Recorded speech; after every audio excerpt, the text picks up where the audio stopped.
Hi guys. I'll just follow up on Senator McKim's questions about profit shifting, and I'll just pick on one particular withholding tax rate, and that is in regards to Ireland. The withholding tax rate to Ireland is 10% on royalties.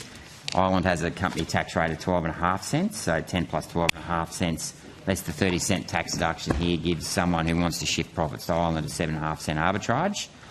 Why have we got such a low withholding tax rate on royalties paid to Ireland, knowing that a number of multinationals use that to shift profits offshore? So, Senator, I might make a comment on that Australia at a 30% corporate tax rate used to be in line with OECD averages and is now a relatively high rate. And I think the comment before that was quoted about from Ms Saint says that when we have a high corporate tax rate and other countries have lower corporate tax rates, there are incentives to what we would describe as transfer misprice. The tax system is based on transfer pricing, but what we're concerned about is transfer mispricing.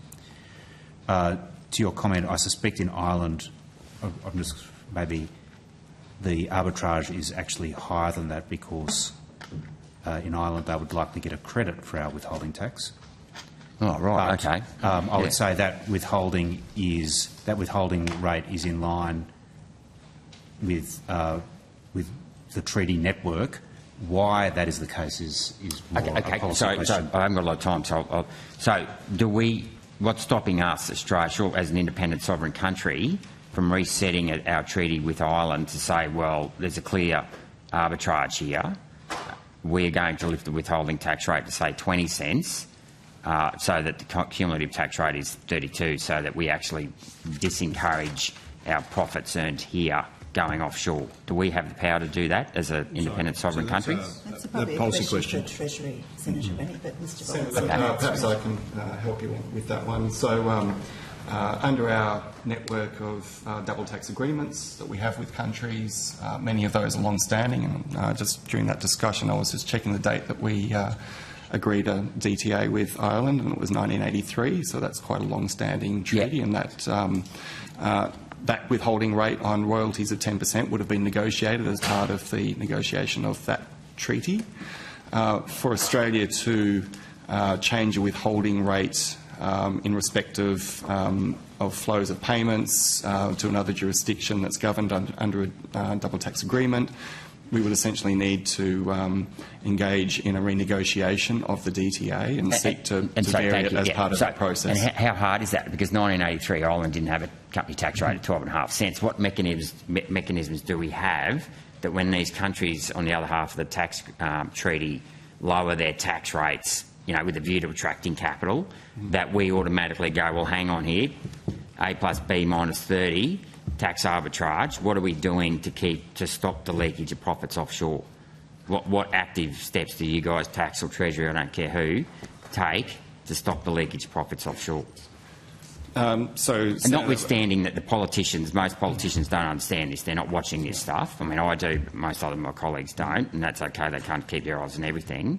So it's up to you guys as the guardians to stop those profits from going offshore. I understand that, Senator. So what I would say, I'll give you a two-part response, I guess.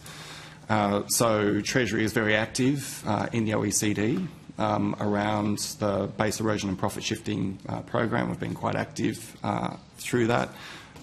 Successive governments have implemented a range of measures, that have largely emanated from the OECD work to try and address base erosion and profit shifting issues.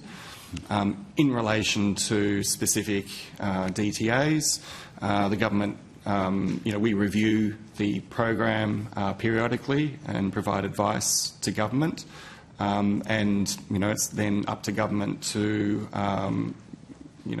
agree to a program. We currently have a program which has us pretty full on tax treaty negotiations and renegotiations out to the end of 2027. Okay, because I know PwC keep up, you can Google PwC tax treaties, and they've got a whole list of countries, interest, withholding, dividends, interest, and what was the other one, royalties. Do you guys keep a spreadsheet like that where you go and add it all up to see whether or not it's greater than or less than 30% to detect these arbitrage opportunities? I'd say, Senator, in our broader scanning of tax developments globally, we do keep an eye on it. Whether I could say that we have a specific spreadsheet or not, I don't know, but we do make an effort to keep an eye on developments globally. Okay.